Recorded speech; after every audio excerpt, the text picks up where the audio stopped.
We've already explored a two-dimensional version of the divergence theorem. If I have some region, so this is my region right over here, we'll call it R, and let's call the boundary of my region, let's call that C. And if I have some vector field in this region, so let me draw a vector field like this.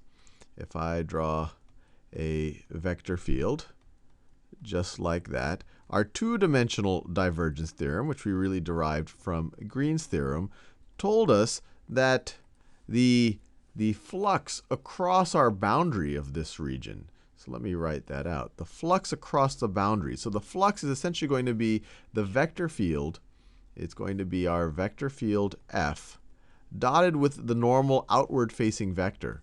So the normal vector at any point is this outward-facing vector.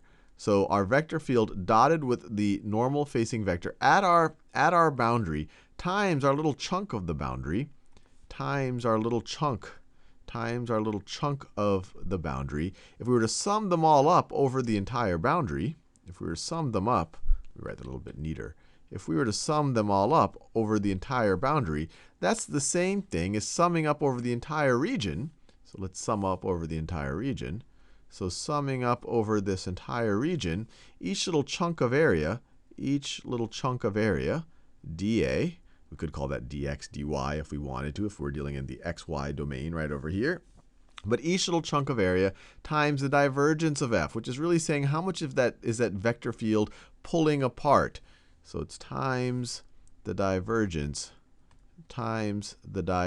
of F. And hopefully it made intuitive sense. The way that I drew this vector field right over here, you see everything's kind of coming out. You could almost call this a source right here, where the vector field seems like it's popping out of there. This has positive divergence right over here. And so because of this, you actually see that the vector field at the boundary is actually going in the direction of the normal vector, pretty close to the direction of the normal vector. So it makes sense. You have positive divergence, and this is going to be a positive value. The vector field is going, for the most part, in the direction of the normal vector. So as the larger this is, the larger that is. So hopefully some intuitive sense. If you had another vector field, so let me draw another region that looked like this. So I could draw a couple of situations.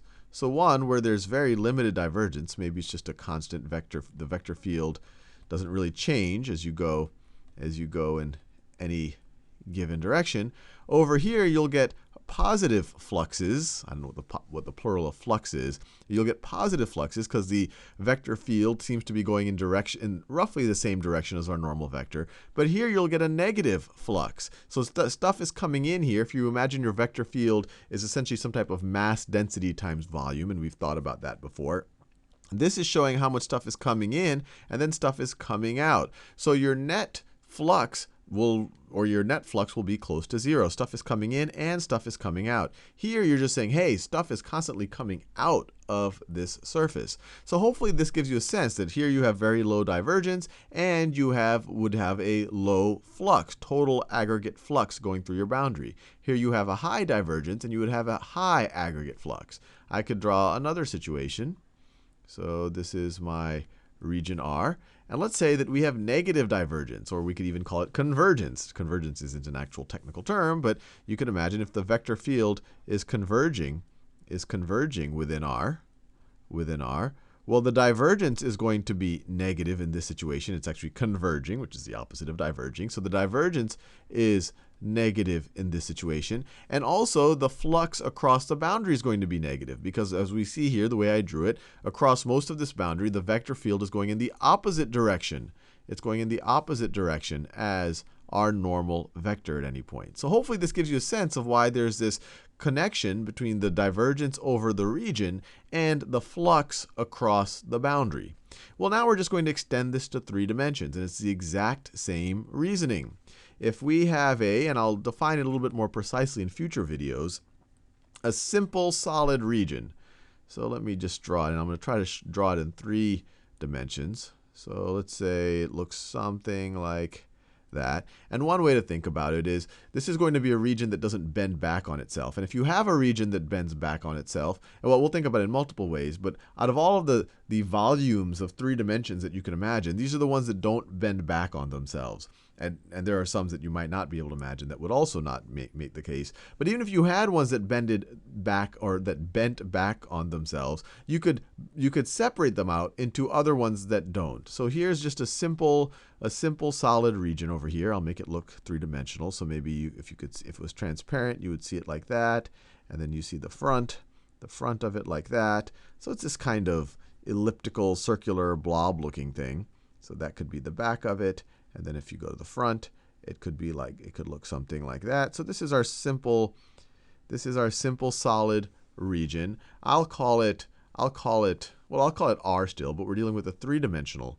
We are now dealing with a three-dimensional region. And now the boundary of this is no longer a line. We're now in 3 dimensions. The boundary is a surface. So I'll call that S. S is the boundary of R. And now let's throw on a vector field here. Now this is a vector field in 3 dimensions. And now let's imagine that we actually have positive divergence of our vector field within this region right over here. So we have positive divergence. So you can imagine that it's kind of the vector field within the region. It's a source of the vector field, or the vector field is diverging out of the vector field is diverging out. That's just the case I drew right over here. And the other thing we want to say about vector field S, it's oriented in a way that its normal vector is outward facing. So outward,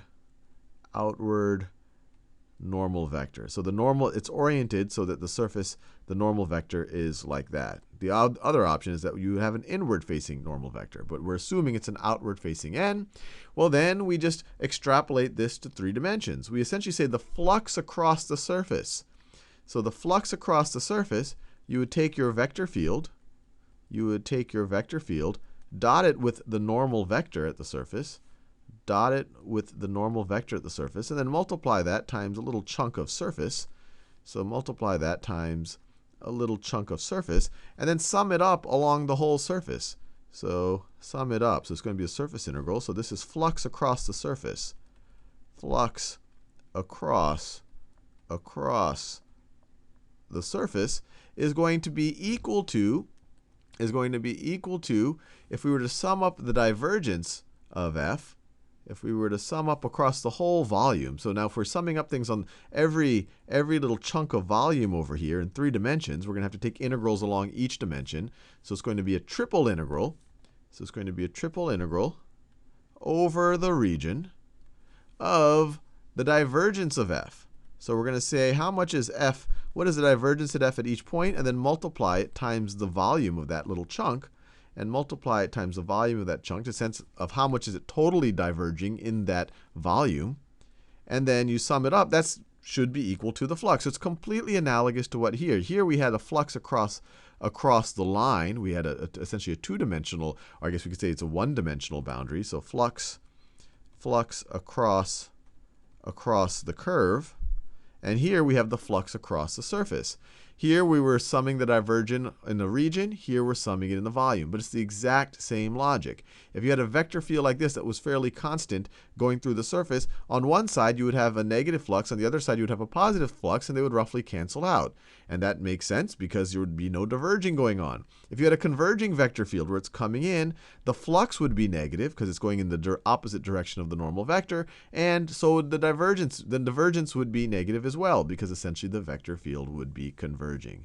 So hopefully this gives you an intuition of what the divergence theorem is actually saying, something very, very, very, very almost common sense or intuitive. And now in the next few videos, we can do some worked examples just so you feel comfortable computing or manipulating these integrals. And then we'll do a couple of proof videos where we actually prove the divergence theorem.